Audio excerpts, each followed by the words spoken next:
Good or bad news, সব নিউজের আগমনটা হচ্ছে ইংল্যান্ড থেকে।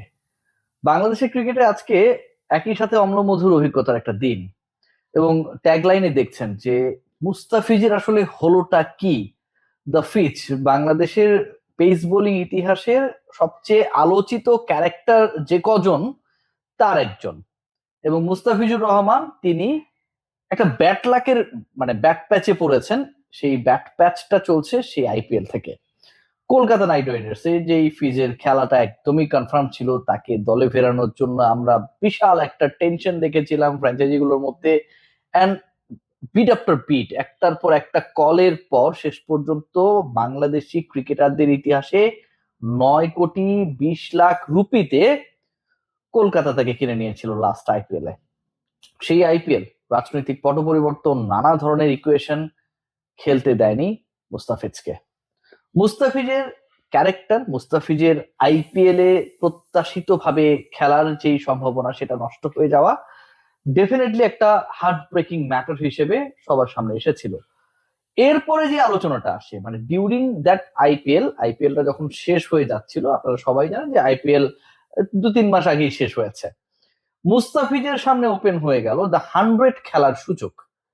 এবং 100-এ যে কজন ক্রিকেটার পিকড হয়েছেন মুস্তাফিজকে দলে ফেরাতে, মোটামুটি একটা বড় অঙ্ক ব্যয় করেছে তার টিম। 1,00,000 পাউন্ড মানে প্রায় 1.5 কোটি টাকা বাংলা টাকায়, বা তারও কিছু বেশি, 1,70,000 টাকার কাছে, 70 লক্ষ টাকার কাছাকাছি মুস্তাফিজুর রহমানের সেই প্রাইজ। অ্যান্ড মুস্তাফিজ দ্য 100 খেলবেন। বাংলাদেশ ক্রিকেট বোর্ড এনওসি সংক্রান্ত যেই ধরনের ইস্যুস গুলো ক্রিয়েট হয় ক্রিকেটারদের এরকম বড় আসরে খেলার ক্ষেত্রে, সবকিছুই ক্লিয়ার করে দেওয়ার পরেও শেষ পর্যন্ত সেখান থেকেও মুস্তাফিজের খেলা হচ্ছে না। IPL then the 100 and Zimbabwe সিরিজের মাঝপথে মুস্তাফিজ কিন্তু দেশে ফেরত আসলেন। এই যে ইনজুরি, মুস্তাফিজ ইনজুরিতে আমাদের নাহিদ রানার ইনজুরি সংক্রান্ত ইস্যুস গুলো আমরা জানতে পারছি। প্রিমিয়াম পেস বোলিং ডিপার্টমেন্টে আসলে যারা বাংলাদেশকে নেতৃত্ব দেয়, সেই তাদের একটা বড় অংশ, ইনফ্লুয়েন্সিয়াল পার্ট, ইনজুরির সাথে লড়াই করছে। মুস্তাফিজের আসলে হয়েছেটা কি, মানে খেয়াল করে দেখবেন যে যেই ফিজের আইপিএল খেলার কথা খেলতে পারলেন না, যে 100-এ 100% চান্স টু প্লে সেটাও তিনি খেলতে পারলেন না। দেশে এসে রিহ্যাব করছেন, শুরুতে জানানো হয়েছিল 4 উইকস এর মতো লাগবে তার রিহ্যাবে। এবং শেষ পর্যন্ত ওই সময়টা, ওই স্টেটমেন্টটা পাবার পরে বাংলাদেশ ক্রিকেট বোর্ডের পক্ষ থেকে 100 কর্তৃপক্ষ জানিয়েছিল যে we will wait till his recovery, আমরা তার জন্য ওয়েট করব। এবং তিনি যেই সূচিতে ইংল্যান্ডে যাওয়ার কথা সেই সময়ই তিনি যাবেন, বাট এখন জানানো হচ্ছে আসলে তার রিপ্লেসমেন্টটাও নেওয়া হয়ে যাচ্ছে। So it's a very very bad news for Bangladesh cricket and fees as well. Good নিউজের যে পার্টটা আমরা অনেক আলোচনা করি, টু বি ভেরি অনেস্ট, যে সেই আলোচনায় মানে ক্রিকেট কেন্দ্রিক আলোচনায় তামিম ইকবাল খানকে যত বেশি গালিগালাজ করা যায়, আমার কাছে মনে হয় আলোচনাটা অনেক বেশি তাৎপর্যপূর্ণ, মহত্বপূর্ণ হয়ে ওঠে। বাট অ্যাশেজ মানে টেস্ট সিরিজের ক্ষেত্রে আমরা সবচেয়ে বেশি প্রেস্টিজিয়াস যে টুর্নামেন্টটাকে বা সিরিজটাকে আমরা বিবেচনা করি, সেই অ্যাশেজে ইংল্যান্ড নামার আগে they want to be prepare playing with Bangladesh. It's not like that this decision has made 6 months এগো, তা কিন্তু না। আমরা মোটামুটি গত মাসে একটা আবহ পেয়েছিলাম যে বাংলাদেশের ইংল্যান্ডে গিয়ে অবশেষে 17 বছর পর টেস্ট খেলার একটা অপরচুনিটি হচ্ছে। এবং এই যে 17 বছর পর বাংলাদেশ টেস্ট খেলবে, that time we were confused that Bangladesh আসলে কোথায় খেলবে, মানে কোন ভেন্যুতে খেলবে।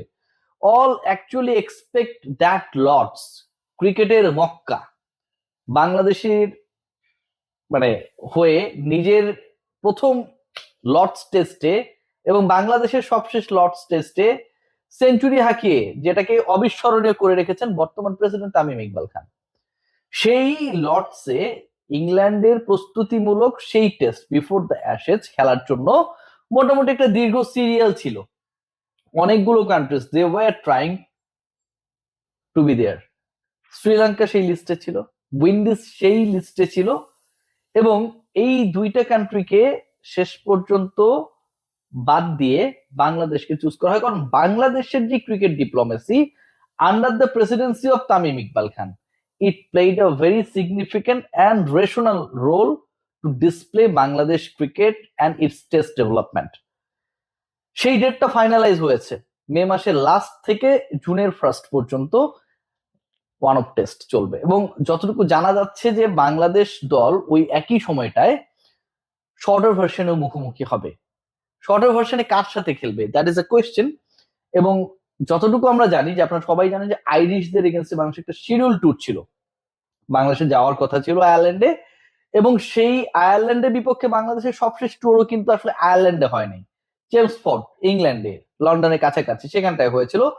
সো এগেইন বাংলাদেশ দল after that the one and only test against England, যেটা লর্ডসে বাংলাদেশ খেলবে 28 মে থেকে শুরু হবে, তারপরে বাংলাদেশ দল they are going to play shorter version cricket against Ireland, যেমনটা এখন পর্যন্ত শোনা যাচ্ছে। যে ট্যুরটা বাংলাদেশের শিডিউল ছিল প্রিভিয়াসলি, সেটাকে পিছিয়ে দেওয়া হয়, 2027 করা হয়, এবং 27 সেই ট্যুরটাতেই বাংলাদেশ যাবার অপেক্ষায় রয়েছে। সো আলটিমেটলি আমার কাছে মনে হয় বাংলাদেশের ক্রিকেটের জন্য একটা বড় অর্জন, মানে বাংলাদেশে একটা প্রজন্মই ইংল্যান্ডে কখনো গেল না। গত 17 বছর ধরে যাদের অভিষেক হয়েছে তাদের কেউই ইংল্যান্ডের মাটিতে টেস্ট খেলা সেই অপরচুনিটি বা সৌভাগ্যবান হতে পারে না। শেষ পর্যন্ত সেই সৌভাগ্যটা হচ্ছে। আপনি যে যাই বলেন না কেন, you are going to play a test against England in the Lord's, এটাকে আপনাকে বড় করে দেখতে হবে। সো ওই সাকসেসটাকে আমরা যেন সেলিব্রেট করি, এবং আমরা যেন এটার জন্য প্রপারলি প্রিপেয়ার্ড হই। আমার কাছে মনে হয় যে বাংলাদেশ একটা long time they are going to travel Australia for 2 test, এটা যেমন একটা বড় ব্যাপার। Then after 17 years Bangladesh is planning to play only test and only test in England against their team in the Lord's. এটাও আমার কাছে মনে হয় যে it's a very very prestigious for Bangladesh cricket board and all of আস।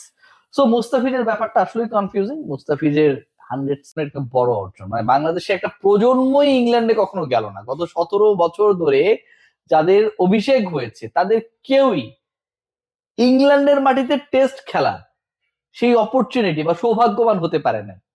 শেষ পর্যন্ত সেই সৌভাগ্যটা হচ্ছে। আপনি যে যাই বলেন না কেন, you are going to play a test against England in the Lord's, এটাকে আপনাকে বড় করে দেখতে হবে। সো ওই সাকসেসটাকে আমরা যেন সেলিব্রেট করি, এবং আমরা যেন এটার জন্য প্রপারলি প্রিপেয়ার্ড হই। আমার কাছে মনে হয় যে বাংলাদেশ একটা long time they are going to travel Australia for 2 test, এটা যেমন একটা বড় ব্যাপার।